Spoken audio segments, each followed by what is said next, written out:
imagine this. You adopt a child, bring them into your home, only to realize something is terribly wrong. What if the child you thought you were caring for wasn't a child at all? Hello everyone, my name is Lisa. This is The Search, and today we are going to be talking about the case Natalia Grace Barnett. Yes, this case has had a lot of controversy about it. I am going to do a overview from beginning to end, and I really want to hear some questions and what you think about this case.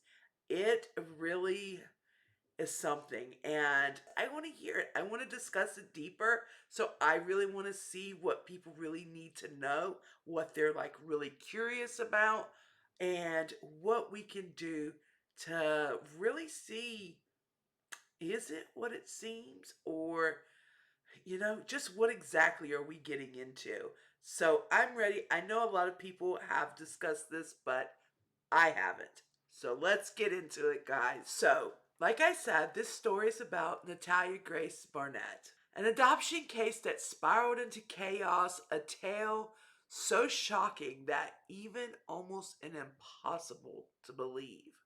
A story of deception, abandonment, and a battle over the truth. Was she a victim or a con artist? Natalia was born in 2003 to a small town in Micheal, Ukraine. I hope I'm saying that right. Natalia was just one of many children in an overcrowded orphanage, diagnosed with a rare form of dwarfism. She looked much younger than her actual age. But what would happen next was far more bizarre than anyone could have predicted. Far more bizarre. In 2008, Natalia was adopted by the Cacone family in New Hampshire. But things quickly went wrong.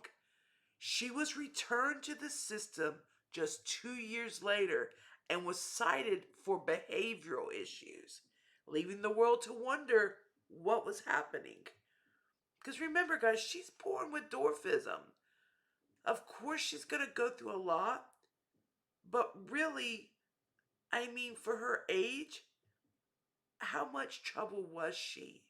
Then, in 2010, the Barnetts, a couple from Indiana, adopted Natalia, believing her to be just a 7-year-old girl in need of love and care.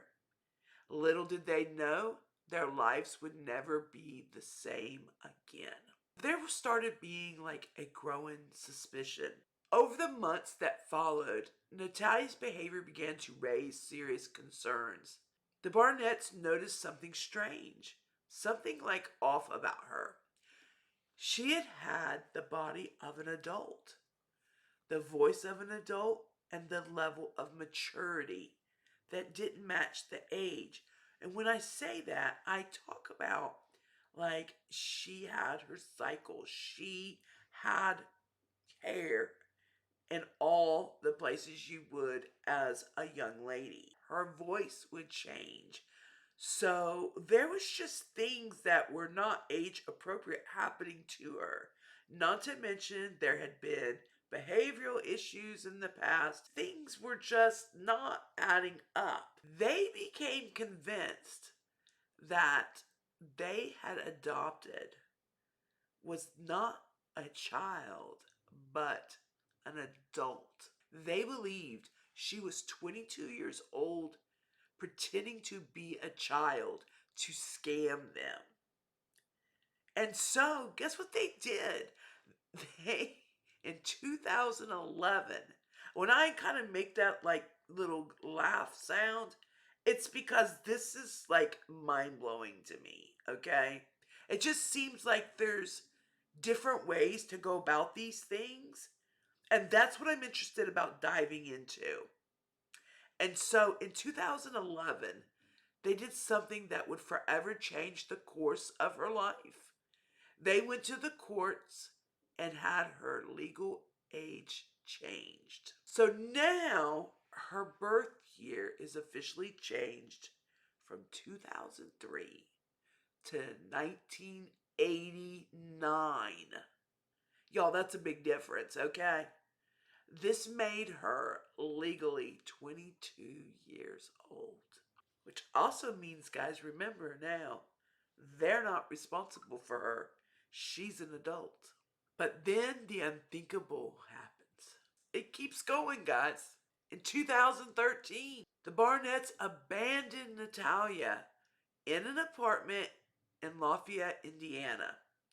They left her there alone, and they fled to Canada and left her to fend for herself, convinced she was an adult.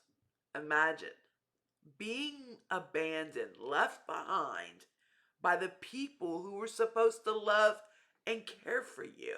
This was like supposed to be her family. She was adopted, but getting there and then all of a sudden being accused of being a con artist, a scammer, not being their age. Can you imagine what she's going through if all this is not true? On top of having dwarfism. On top of that. And then being left behind. But Natalia didn't give up. She was taken in by a new family, the Manns, who tried to help her. But even that arrangement fell apart, leaving her once again all on her own. In 2019, the Barretts were charged with neglecting a dependent. Their case went to court in 2022 with Micheal Barnett was acquitted and Kristine's charges were eventually dropped. But Natalia's fate was still up in the air. Was she truly the adult they claimed? Or had the Barnetts made a grave mistake? In a stunning twist, the new DNA evidence emerged in 2023. The results were clear. Natalia was not 22 years old, pretending to be a child. She was, in fact, only 9 years old at the time of her adoption. The court restored her original birth year back to 2003, and for the first time in years, the truth was finally known. Today, at 21 years old, Natalia lives in New York, starting fresh. She's studying for her GED, dreaming to become a teacher one day, and actually becoming a mother as well. Guys, her story is one of resilience. Despite the lies, the abandonment, the trials, she's still standing strong. She is a survivor. And finally, she is free to live the life that she was always meant to. Natalia Grace's story is one of the most shocking true crime cases in recent memory. A tale of a little girl who was misunderstood, abandoned, and left to fight for the truth. But in the end, justice did prevail. But guys, what do you think? Did the Barnetts make a terrible mistake? Or was Natalia deceiving them all along?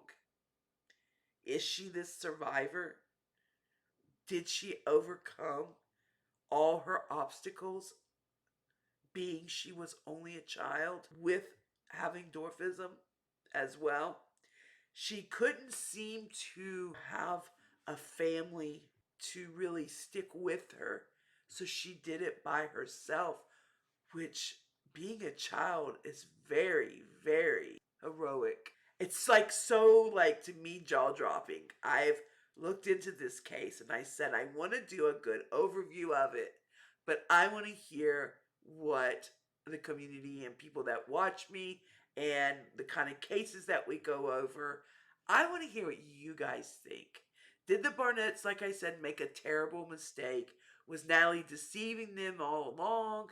So, guys, I want to know. Leave your thoughts in the comments below. And remember, don't forget to hit that like button, subscribe, and don't forget to hit the bell because that is giving you the notification. Sometimes you guys know I get on impulsively to do like Elisa's Unfiltered, which I think are fun. I enjoy them. But sometimes I just pop up and put them on. As you know, we are finally getting a consistency and trying to get down to a schedule. So, for everybody bearing with me and been on this journey, I appreciate you. And I will see you on the next search. Good night, everybody.